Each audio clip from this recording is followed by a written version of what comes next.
Hello friends, मैं स्मिता शंकर। स्वागत है आपका इस वीडियो में। आज हम इस वीडियो में सॉल्व करेंगे बिहार शिक्षक पात्रता परीक्षा के पूर्व वर्ष के बहुत ही इम्पोर्टेंट सीडीपी के प्रश्न को। यह आपके आगामी सभी शिक्षक पात्रता परीक्षा के लिए बहुत ही इम्पोर्टेंट रहेगा। तो चलिए हम बिना टाइम बर्बाद किए इस वीडियो को शुरू करते हैं।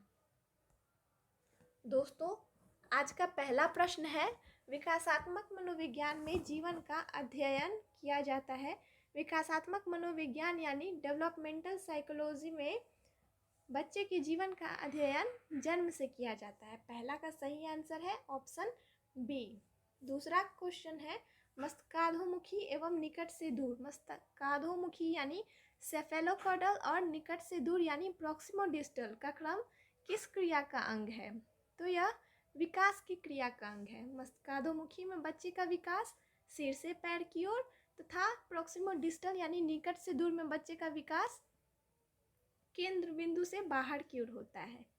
अगला प्रश्न, तीसरा प्रश्न है, लड़का के पैदा होने के लिए उत्तरदायी क्रोमोसोम्स हैं। क्रोमोसोम्स के 23 पेयर होते हैं और टोटल नंबर ऑफ क्रोमोसोम 46 होता है, जिसमें XY और XX को सेक्स क्रोमोसोम के नाम से जाना जाता है। XY उत्तरदायी होता है बॉय बच्चे के लिए और XX गर्ल बच्चे के लिए। तो इस प्रश्न का सही आंसर है ऑप्शन सी। बढ़ते हैं हम अपने अगले प्रश्न यानी चौथे प्रश्न की ओर। चौथा प्रश्न है, प्राकृतिक पर्यावरण में सम्मिलित है। प्राकृतिक पर्यावरण यानी नेचुरल इन्वायरमेंट में क्या सम्मिलित है? इन्वायरमेंट का मतलब हम जानते हैं, पर्यावरण का मतलब परियो जो आवरण हमारे चारों ओर जिससे हम घिरे हुए हैं, तो उसमें जैव और अजैव दोनों सम्मिलित हैं। चौथा का सही आंसर है ऑप्शन बी। पांचवा प्रश्न है, निम्न में से कौन सा सीखने के नियम लॉ ऑफ लर्निंग में सम्मिलित नहीं है? लॉ ऑफ लर्निंग थॉर्नडाइक के द्वारा दिया गया है और इसमें इन्होंने 3 नियम बताए हैं। पहला नियम अभ्यास का नियम, लॉ ऑफ एक्सरसाइज। दूसरा नियम तत्परता का नियम, लॉ ऑफ रेडीनेस। और तीसरा नियम प्रभाव का नियम, लॉ ऑफ इफेक्ट। लेकिन खेल का नियम, गेम का नियम इन्होंने नहीं दिया है, इसलिए इसमें खेल का नियम सम्मिलित नहीं है।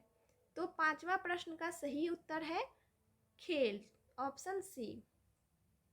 छठा प्रश्न है, शैशवावस्था मानव विकास की प्रमुख अवस्था है। तो इसका सही आंसर है शैशवावस्था मानव विकास की प्रमुख अवस्था प्रथम है। अगले प्रश्न की ओर बढ़ते हैं। बालक के व्यक्तित्व की नींव यानी बालक के पर्सनैलिटी की नींव जो होती है वो किस अवस्था में पड़ती है? तो यह बचपनावस्था यानी चाइल्डहुड में ही पड़ जाती है। आठवां प्रश्न है, पियाजे के अनुसार संज्ञानात्मक विकास कॉग्निटिव डेवलपमेंट की अवस्था को बांटा गया है। तो इसे 4 भागों में बांटा गया है। इसका सही आंसर है ऑप्शन ए, मूर्त संक्रियात्मक अवस्था, संक्रियात्मक अवस्था, पूर्व संक्रियात्मक अवस्था और उत्तर संक्रियात्मक अवस्था। अगला प्रश्न है 9वां प्रश्न, अनुकरण की प्रक्रिया में सर्वप्रथम शिशु अनुकरण करता है। यानी अनुकरण की जो प्रक्रिया होती है, प्रोसेस ऑफ इमिटेशन, इसके बारे में बंडूरा ने बात की है। इसका सर्वप्रथम शिशु जब अनुकरण करता है तो वह शब्द का अनुकरण करता है। प्रश्न 9 का सही उत्तर है ऑप्शन डी। 10वां प्रश्न है, मास्टर ग्लैंड, मास्टर ग्रंथि को किस नाम से जाना जाता है? तो इसे पीयूष ग्रंथि के नाम से जाना जाता है। पीयूष ग्रंथि का मुख्य कार्य होता है ब्लड में हार्मोन को सेक्रेट करना। 11वां प्रश्न है, बालक की प्रथम पाठशाला फर्स्ट स्कूल उसका परिवार होता है। 11वां का सही उत्तर है ऑप्शन ए। 12वां प्रश्न है, बालक का सामाजिक विकास सोशल डेवलपमेंट किससे प्रभावित होता है? तो बालक का सामाजिक विकास उसके सामाजिक आर्थिक स्तर से भी प्रभावित होता है, विद्यालय से भी, परिवार से भी, इसलिए इसका सही उत्तर है ऑप्शन डी। प्रश्न 12वां का सही उत्तर है ऑप्शन डी। 13वां प्रश्न है, सृजनात्मकता यानी क्रिएटिविटी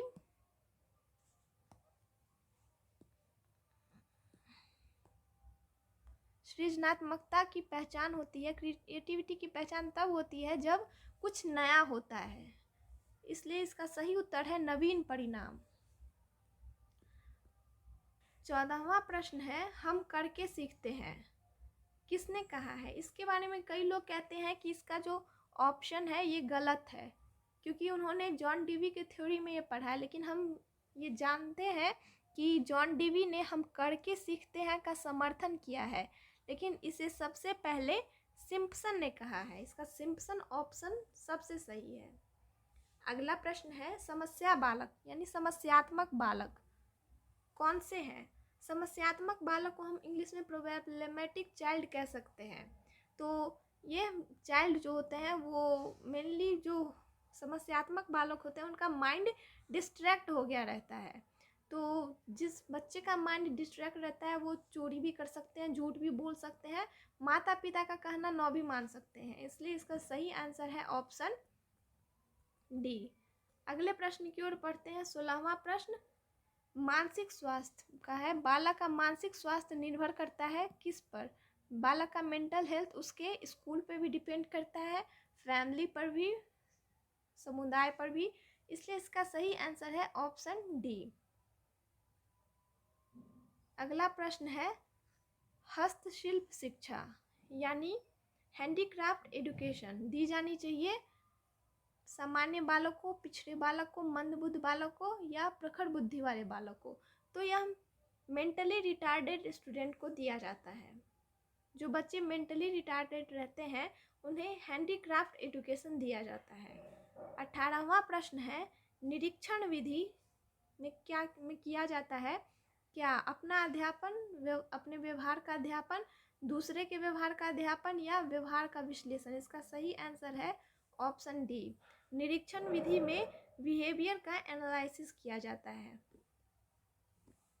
19वां प्रश्न है, सतत व्यापक मूल्यांकन में व्यापक शब्द का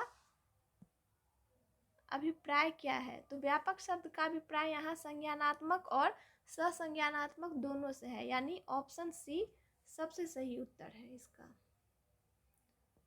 20वां प्रश्न है, ब्रेल लिपि का प्रयोग निम्न में से किनके लिए किया गया है? तो ब्रेल लिपि सबसे पहले दिया गया है लुइस ब्रेल के द्वारा। यह जन्म से अंधे नहीं थे, जन्म के बाद ये अंधे हो गए थे, इसलिए इन्होंने दृष्टि बाधित बच्चों के लिए इसका प्रयोग किया। इसमें 6 बिंदुओं का, 6 डॉट का प्रयोग किया जाता है, जिसको स्पर्श करके बच्चे पढ़ सकते हैं किसी भी चीज को। 21वां प्रश्न है, बुद्धि पर वंशानुक्रम का प्रभाव होता है, किसने कहा है? तो बुद्धि पर वंशानुक्रम का प्रभाव यानी intelligence is defined by heredity, Galton ने कहा है। 21वां का सबसे सही उत्तर है गाल्टन, ऑप्शन बी।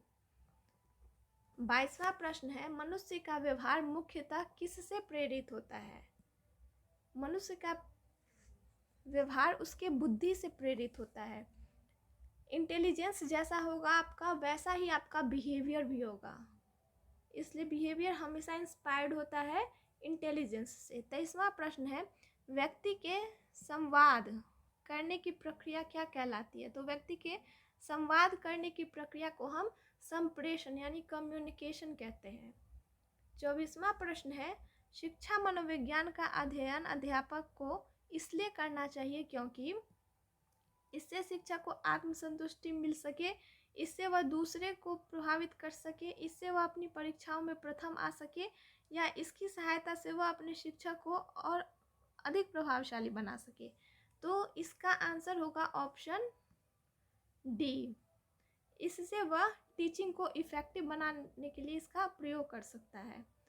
अगला प्रश्न है 25वां प्रश्न, एक बालक की वास्तविक आयु यानी क्रोनोलॉजिकल एज है 12 और मेंटल एज मानसिक आयु है 15 वर्ष। तो उसकी बुद्धि लब्धि IQ क्या है ये निकालना है। तो IQ का फॉर्मूला होता है MA/CA × 100। यहाँ MA दिया हुआ है 15 ईयर और 12 ईयर दिया हुआ है CA, तो IQ होगा 125। इसका सही आंसर है ऑप्शन ए। IQ का कंसेप्ट दिया था स्टर्न ने और IQ का फॉर्मूला जो है MA/C/100 यह टर्मन के द्वारा दिया गया है। अगला प्रश्न 26वां प्रश्न है, पाठ्यक्रम होना चाहिए, सिलेबस होना चाहिए स्टूडेंट के केंद्रित, स्कूल केंद्रित, टीचर सेंटर्ड या इनमें से कोई नहीं। तो सिलेबस को हमेशा छात्र केंद्रित होना चाहिए, हमेशा छात्र के अनुसार सिलेबस होना चाहिए। अगला प्रश्न है, प्राथमिक शिक्षा में मदद करता है बच्चे का समाजीकरण, बच्चे का लोकतंत्रीकरण, पाठ्यक्रम की समझ या इनमें से सभी। तो पाठ्यक्रम की समझ इसकी मदद नहीं करता, बच्चे का समाजीकरण भी इसमें मदद नहीं करता। इसका सबसे सही ऑप्शन है option B, democratisation of a child. इससे बच्चों को एक्सप्रेस करने का मौका मिलेगा, उसको सुना जाएगा। एक तरह से हम कह सकते हैं इसमें बच्चे को किसी भी चीज़ को अभिव्यक्त करने के लिए एक स्तर मिलेगा। 28वां प्रश्न है, छात्रों को प्रेरित करने की सही विधि, उसकी प्रशंसा करना है। किसी भी चाइल्ड को अगर मोटिवेट करना हो तो उसकी प्रशंसा की जानी चाहिए, ना कि दंड, फटकार या मारपीट करना चाहिए। अगला प्रश्न है, शिशु के प्रति सहानुभूति, सिंपैथी एवं प्यार दुलार, लव एंड अफेक्शन के लिए संवेग की उत्पत्ति होती है क्रोध से, भय से, अनुराग से या आक्रामकता से। तो यह अनुराग से उत्पन्न होती है। अनुराग को हम काइंड ऑफ लव या ट्रस्ट कहते हैं। आखिरी प्रश्न है, सामान्य बुद्धि बालक प्रायः किस अवस्था में बोलना सीखते हैं। तो इसका सही उत्तर है 16 माह में। 16 माह में बच्चे प्रायः बोलना सीख जाते हैं। तो यहीं पे ख़त्म होता है इस आज का सेशन। अगर आपको पसंद आया तो आप लाइक, शेयर एंड दोस्तों के साथ शेयर करिए। चैनल को अगर आपने अभी तक सब्सक्राइब नहीं किया है तो अभी कर ले, बेल आइकन को दबाना ना भूलें। अगर आपको इस वीडियो का PDF चाहिए तो इस वीडियो के नीचे डिस्क्रिप्शन बॉक्स में आपको एक लिंक मिलेगा, वहाँ से